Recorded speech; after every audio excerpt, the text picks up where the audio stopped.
इरानसँग America र इजरायलले अघोषित हार स्वीकार गरेका छन्।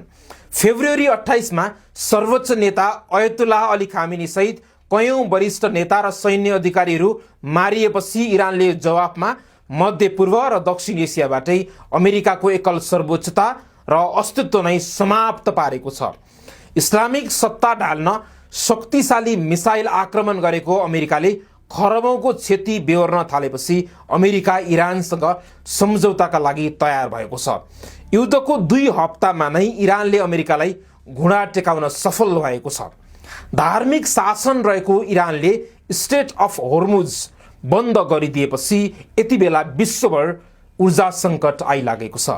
इरानले इजरायली प्रधानमन्त्री बेन्जामिन नेतन्याहुलाई खोजेर मार्ने धम्की समेत दिएको छ। अब अमेरिकाले इरानसँग सरेन्डर गरेर मात्र हर्मुज नाका खोल्ने तयारी गरेको छ। त्यसो गरे ऊर्जा क्षेत्रको प्रतिबन्ध फुकुवा हुनेछ।